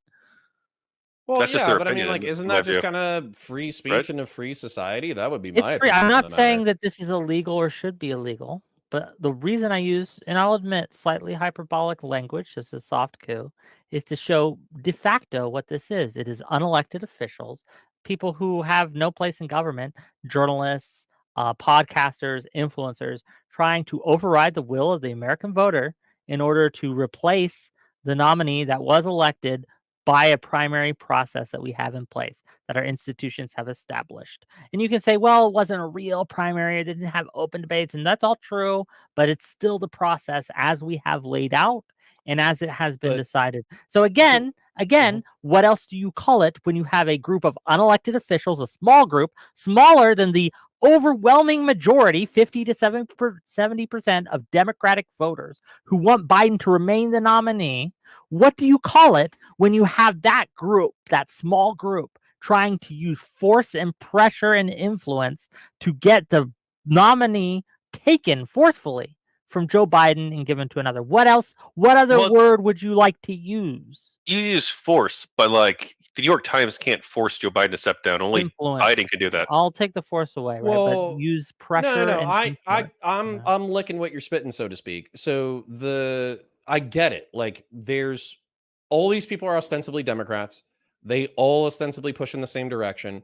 They all believe that Trump is a threat to democracy. So after Biden says, no, get behind me or get the fudge out of the way, if they persist in their criticisms, at what point are they just taking down an aligned interest? I'm okay with But criticisms. I'm not saying you shouldn't criticize. Okay, criticize away. But my thing is, so we kind of do know what Biden is capable of just because we've seen his public appearances, we've seen the legislation he's passed, we've seen the recent presidency and all that kind of stuff. So it's relatively transparent. But at the same time, I think based off of available information, it's okay to be alarmed about what's going on. And if it gets any worse, to say this dude is non-viable. And by the way, like that's not even a criticism of Biden, right? Like, we all get older, we all start to have health issues. We will probably all experience some level of cognitive decline, some faster than others. And so it's not like a moral failing of Biden's to be aging. But if he was having a critical medical emergency, there would be a process with which to remove him and replace him. 25th Amendment, that is the process. And yes, if that's the case, then we can have a different conversation. But what I'm asserting tonight is that that is not the case. That is demonstrably not the case as far as the evidence that we have before us. And again, let me remind you of the evidence that Frank Bowman used to try to prove that in his interview with what was his name, George Stephanopoulos, in his interview, that this was obviously evidence of cognitive decline, of him using the term, "I didn't think I did." No, that's a term. That's a term everyone uses. What is this? And this is why I don't trust it, because it's fundamentally dishonest. That using that as your evidence to me is a fundamentally Well, what is dishonest way attack. what So the debate when as you are- evidence of cognitive decline? No, not the debate. His answer there, right, where he says, "I don't think I did know." What Frank Bowman tried to imply is that he was either, and he said this, that he was either lying or he couldn't actually remember whether he saw it or not. Sorry, real quick. I want to address this directly, but I'll try to be Yeah, then I brief. see Chris too As- has a stand up. Yeah, But- as a debater, I know that a lot of debaters watch their previous performances. I can't. Okay, it physically makes me cringe. I have to go into the next debate and start yelling again. So if Biden was like, "I fucked up," if I watch that, I'm going to cringe to death. That, for me, that's a perfectly valid excuse. Don't focus on your mistakes. Try to make improvements on it. You can rely on other people for positive feedback about your debate for performance. I'll end the rant there. Yeah, Right. go ahead. Oh, yeah, I had a few thoughts. I hope I can remember them. So, I mean, I think, Wick, to your point, I think you're absolutely right in the sense of, this is going to be a Republican talking point, right? Then further, the more criticism there is, then that's going to get dragged out, as a Republican talking point. It's going to be all over the Trump ads, all this kind of stuff, right? I think to the long game, the only concern I have is the long game. If everybody at this point says, Biden's fine, don't worry about it, Biden's fine, and it becomes increasingly obvious that he's not. No one's fine. saying that, though. Yeah, right? no, No one's saying people he's do. perfectly fine. But if people Well, no one do, here I is mean, saying that. yeah, no one here is saying that. No, but I think if people are kind of like backing up and saying Biden's at the top of his game, I met with him, he's doing great, this kind of stuff, then that's going to make the entire Democratic Party look dishonest. So that's something to think about long game wise. And the last thing I was thinking about, we talked about like a neurocognitive exam and that kind of stuff. There actually is, and again, this is, it'd be really cool if somebody did this. This is kind of my thought.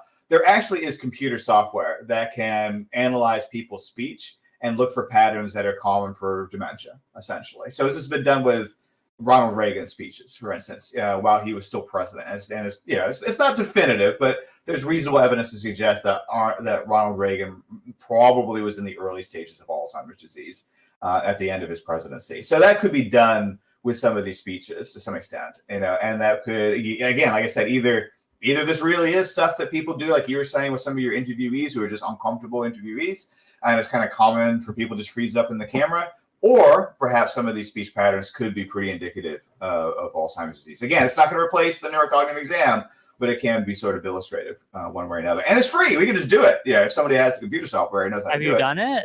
No, I'm not proficient in that kind of software. Oh, I have no idea. What's that? Yeah, I can't speak to this. This is the first time you were telling me that this even exists, so I don't know. People do exist that know how to use this software. Like I said, there are peer-reviewed studies that have been done with Ronald Reagan, specifically with this kind of software. So I would thought, just for curiosity's sake, I think it would be awesome if some of those people are listening right now, and you have access to the software. Publish this quickly, so we have some sense of what the software would say about his speech patterns. Okay. All right. Well, hey. Oh, go ahead. Oh, I was just going to say, one of the comments that I got from chat is, I watched the Reagan farewell address, his last appearance, and his last debate, all of which were better than Joe in 2020. And so that's what I'm saying is, like, there's plenty of jokes about Reagan. Teleprompter. And he was a teleprompter. Well, actually, hold on, if you'll allow me to make the joke. So there's jokes about Reagan because he was a fan of jelly beans, of them just jamming jelly beans in the back of his mouth and them doing voiceover dubs for him for his speeches. But that's kind of my indication is like, listen, I am with Wick on a pragmatic level. I think his assessment of what is going to happen is accurate. I am just saying, I the same way other people are trying to raise the alarm about the SCOTUS thing, the SCOTUS decision, I'm trying to raise the alarm that this should be an easier choice, and you should be making it as easy as possible for moderates and centrists to jump on Biden. It shouldn't even be a competition, and the fact that we're in this position is frustrating. Well, it was always going to be this. Unfortunately, one of the reasons that Trump is dangerous is because he has a following that will excuse everything he does, literally everything he does. He has a core group that is tied to him in a way that Biden or any other candidate, to be clear, just does not. That's one of the reasons that it's difficult, right? That's one of the reasons this whole thing is difficult, is because it was always going to be like Biden's been down this whole time. I don't know if you guys have noticed, but even before the debate, even months before the debate, he was down in the polls. He's been down this whole time. I can't think of there may have been a point right before the candidacy season or something where he was ahead, but at least for the last few months, as far as I know, during the conviction, Trump's conviction, I think. yeah. There might have been like a small like blip, right? But for the most part, he's been down. Like this race is remarkably stable and remarkably steady. What we need to do, what we should have been doing, right? Because you guys have asked me this a couple times, but I've never got to answer. How do we win with Biden? How do we win? Because I think that's what we need to be asking and having the conversation when right now. As you say, counterpoints. As you say, maybe we shouldn't, but it is what it is. No, we're going to have Biden as a nominee. It's going to be that's just going to be the nominee. Do you want me to answer that? Well, no, I'm. Well, let's hopefully we all think about it at the very least. I'm asking the question so I can answer that, and then I'm curious what you would have to say too, right? But the question we should be asking ourselves is, how does Biden win? And let me tell you, there's a few routes, but this is the route that I think has the best chance. I could very well be wrong. There are other routes that we could take, but for me, what we do is we run Biden and Harris as more of a Harris needs to go out front a little more than a normal vice president would. Not terribly much. She shouldn't overshadow the president, but the age question is out there. We need to alleviate people's concerns and saying, yes, even if Biden does have another incident, we have a capable replacement.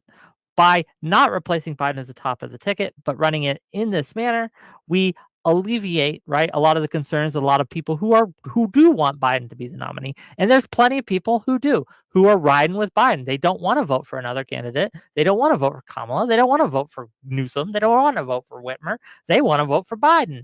And so we keep those people on, and we also appeal to independents, appeal to outside people saying, okay, we got this. We have a plan in place. We know what we need to do. This is the things that we have done for you, policy-wise. These are the things that we're going to do for you come November if we get reelected. This is what we're going to do. Like recently, Biden passed End Parkinson's Disease Act, something like that. Great legislation. Put forth the policy positions that you want. Really make this a referendum on what Trump failed to do and what Trump wants to do, and turn this conversation around. That's what we need to have happen. I don't know if we can, but we got to try. What are your thoughts, King? Yeah, so being transparent, I think Biden needs to play defensively. And what I mean by that is don't go into debate scenarios where you can be caught flat-footed, unoptical, rhetorically ungifted, et cetera, but hit the public trail hard. So do public appearances, go to restaurants, talk to people, do interviews, all that kind of stuff. Be in front of the camera as much as possible as you can within a relatively controlled environment, and then play defensive when it comes to like contest. Also, lean on your accolades. So if you're going to say, we have the bipartisan border bill, we passed this infrastructure bill, we did this, we did that, we cut down your student loans, we capped insulin prices, all of the accolades that he can lean on for the past 4 years, he needs to lean on those hard and show that governance is not just about rhetoric or perception.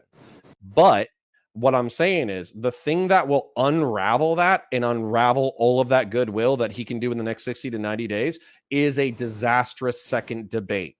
So he can win the goodwill, but he has to perform well at the second one, or it will all be for naught. I don't disagree with that. He cannot have another debate performance like he did in Thursday of last week, right?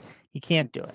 So I agree. I agree. But one thing too, I think he should solve the Israel-Palestine conflict. He's got that peace deal right now on the table. If he solves the Israel-Palestine conflict before election day, you gotta win. Peace in the middle of the easy. It's easy.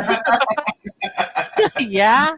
That would definitely push. I would vote for him then. Yes. I will. But like, if he can actually do it, I mean, like, right? Now, hold on. Everybody's laughing just because, like, obviously this is a problem that has plagued us our entire adult lives. I agree with you, though, that Tachyon, like, maybe not an end to the conflict, like we have a perpetual end to the conflict, but solving the humanitarian crisis and bringing an end to armed hostilities before the election to show that you have the leadership chops to bring hostile people to the table and end the bloodshed. I knew what you were saying, even if they were being dicks about it. I will say though that you're right in that he needs. I don't even think he needs to succeed at it, but I think he needs to show that he's done everything he can with it, and I think he has. Like if we look at if we take Israel Palestine as a foreign policy issue and we look at Biden's record in responding to the events there, that is a strong case to all but the watermelon Twitter people. Okay, right? Like they're never going to vote for Biden anyway.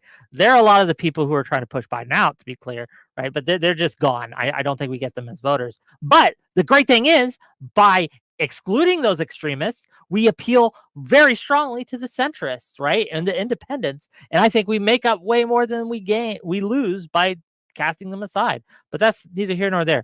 I think that I agree with my friend here, Counterpoints. He does need to get out there, but he's doing that. Should he do it more? To an extent, but at the same time, he does have to govern the country. And I want him to show further legislative accomplishments between now and then. I think he can. I think that is a great, as Chris says here, that's a great chance for him to show a legislative accomplishment if he can get a peace treaty, a ceasefire deal, or something like that. I think that really puts to bed a lot of the can he govern rhetoric, because obviously if he succeeds, he can. It's proofs in the pudding. Well, I want to get your answer on that, and then I'll get everyone a chance to do closing statements, unless there's another topic you want to broach, people. Who's answering? Me? Oh, yeah, you. I kind of cucked your answer because I answered after counter. No, it's a great question. I mean, I was going to kind of half joke. I'm not sure you want Joe Biden out there talking about Parkinson's disease.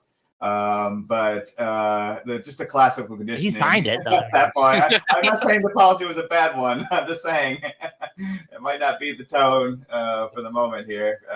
Classical conditioning is a thing. No, I think I think a lot of what the other guys were saying is pretty much on point.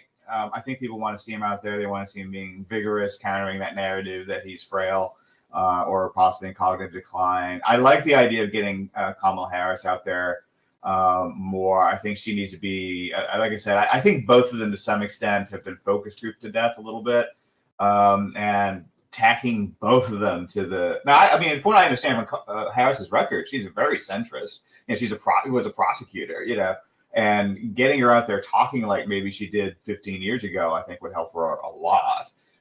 So that's why I say I think she's been focus grouped a lot, you know, in the last 5 or so years, and it hasn't really helped her a lot. But getting her out there and talking like a human being, I think would be great. You know, just to give her some personality to some extent. I mean, I think emphasizing not only what have they done, but also what are they going to do about what people are concerned about. So, like, inflation is a big thing. I mean, people have been concerned about Biden's age, but they're still worried about inflation. And I know inflation has dropped, but people still are thinking, in terms of, groceries today are more than they were 4 years ago, even if inflation has gone down, So talking about things like that and not just saying, oh, don't worry about it because the stock market's great, but, just like, what are people saying? What are they concerned about? And what is, the president going to do to fix these types of concerns, So, and for the average, like, middle income, low to middle income, working class, middle class, like, getting rid of college tuition fees and that kind of stuff for people that are in debt for that college debt. That's great, but that's not what the average person is concerned about, So what is the average person, who's making, $20 an hour, really worried about, and what is Biden and Harris going to do about that? And I think they could win on that stuff. I mean, I think that's, I'm a little frustrated they haven't talked about that, kind of stuff as much as maybe they could have done. But I'd like to see more of that. So I still think they could win. I mean, it is close, and so, and it is still 4 months away, and things change, and that's why it's hard to predict what's going to happen in 4 months. This thing about the cognitive decline thing, is bad. for Biden. He needs to take that seriously. But I, on the other hand, I'm also worried that if they focus only on that, they're not going to address some of the other concerns. As Wick mentioned, Biden's numbers haven't been great for a while. And that's not all due to his age necessarily. And so they need to figure out what kinds of messaging. They need to be more patriotic for one thing. I mean, just Democrats in general. I think that's been a weakness of the Democrats. Is no, that's great. I see the point.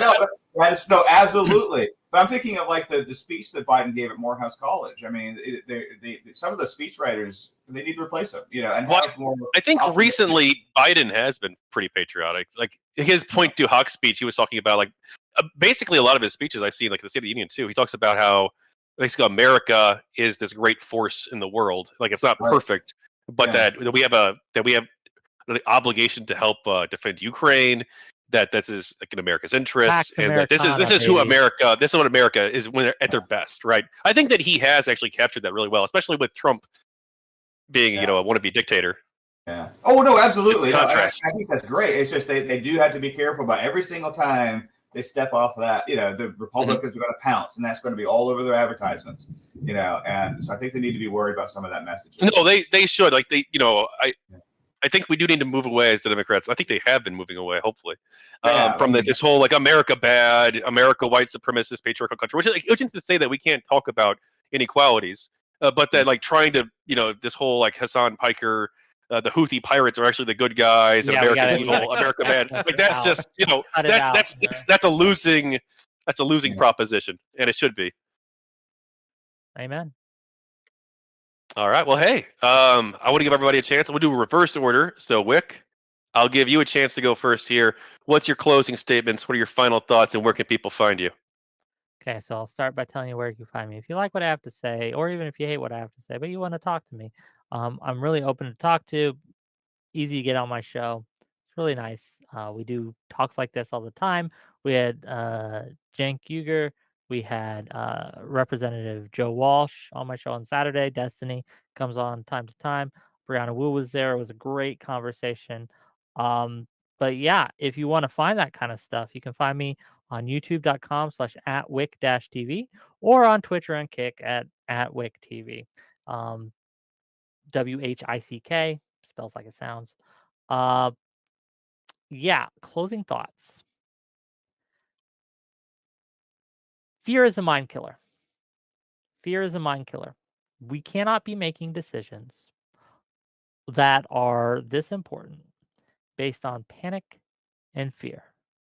And that, I fear, is what is going on right now. That there are a lot of journalists, a lot of podcasters, a lot of influencers who are scared right now, right? They're worried. They're concerned.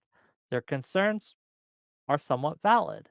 However, instead of taking a sober, clear-eyed look at the data, at the numbers, they have decided to start building a narrative, gossip mongering, rumor mongering, making shit up, right? Based on very faulty sources. The journalistic integrity and practices have been subpar on this throughout this whole fiasco. And they are engaging in a suicide spiral, for lack of a better term. They are a suicide cult that is determined that they cannot win, and so they will blow themselves and everyone up in order to, just make this prophecy self-fulfilling. No, screw that. We have a nominee who has performed amazingly throughout his term as president. President Biden has been one of the best legislative presidents in modern history. He has handled the foreign policy situations which he has been dealt with amazing capability. Afghanistan notwithstanding, I will give him the L on that one. Okay. But when it comes to Ukraine and when it comes to Israel and Palestine, he has been almost pitch perfect. And I think that we have countries such as Taiwan, countries such as NATO, all the countries in NATO are looking to America for leadership. And I think that Biden has demonstrated, despite his age, that he is still up for the job. I think that it is such a risk to replace him right now that I think that people who think this is going to be a smooth process, who think that we have better chance with someone else, there's no data to support that. And so when we're looking at this, we have to do this based on data-based decision making. And the data, as I see it, shows that Biden is still the number one chance we have to beating Trump in November. And to me, that is the reason to tear. That's why we're here right now, to figure out how to beat Biden. I know I'm long-winded. I'll end with this. If you care about America, if you care about democracy, vote. Vote. Okay. And who I am voting for, and I can't tell you who to vote for, but who I'm voting for is Biden-Harris 2024 in November. Thank you. So, All right, counterpoints. Yep, my name is Connor. I run a YouTube channel named Counterpoints 40K. I also have Counterfire, which I'm live on right now, and Counterpoints, which is an essay channel. So if you like what I had to say tonight, go ahead and check out any of those. Main channel is science fiction. Second channel is debate. Third channel is essays. The politics and essays don't get as much love as they need to, but I'm doing my best over here with the limited time that I have.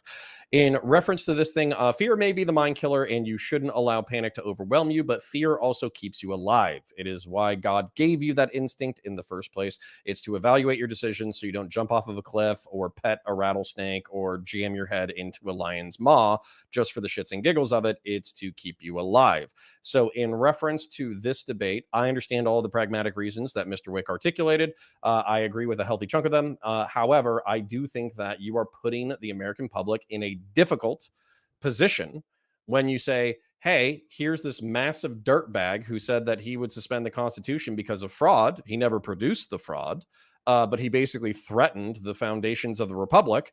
And over here, we have a guy who, if the debate was an indication, has difficulty maintaining coherent thoughts. And maintaining coherent thoughts is a fundamental and important part of the presidency. It's something that you can't just do at 8 p.m. at night. It's something that you have to do all the time. So I wish there was a better option. I was making jokes earlier about a stick with googly eyes being preferable than our current candidates. I do stand by that assessment. So with much fear for our republic, I will begrudgingly vote for Biden if I have to. All right, Chris Ferguson. All right, so I see to get in touch with me, I have a website, which is unimaginatively just my name, ChristopherJFerguson.com. You can also find me on Substack, Secrets of Grimoire Manor, where I write about psychology, science, Dungeons and Dragons, video games, and whatever the hell comes to my mind any given day. Closing comments, I would love to take Wick's time machine to 100 years in the future, because I write a lot about like history and psychology and stuff. And this is an awesome story. This whole election, the whole last 10 years is really just a wonderful story to tell our children, our grandchildren, our great-grandchildren. Hopefully there's still an existing, stable, healthy United States 100 years from now.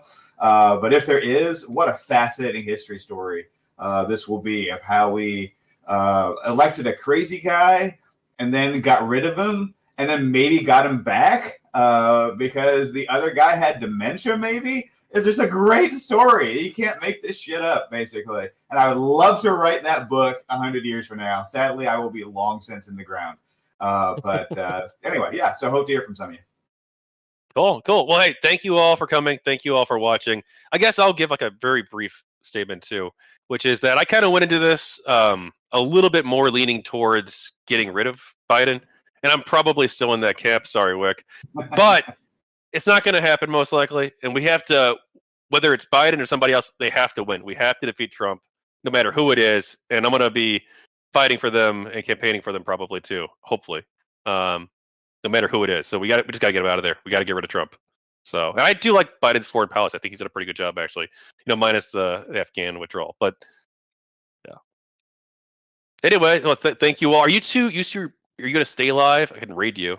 Just for a little, not for a lot. I will be live probably for another 30 minutes to an hour because I'm actually going to break down Vosh calling Asmongold a fascist. That was a wild clip. So I'm going to be live for next 30 minutes to an hour. So if you want to raid that and have some fun, then go ahead. Yeah, I'll raid you. Vosh all right. Crazy shit. Oh, shocking. Okay. No, but yeah, I'll dip. Oh no, I can't raid you. Connor, you need to turn it on so you can accept raids On YouTube? from people who, on YouTube. Okay.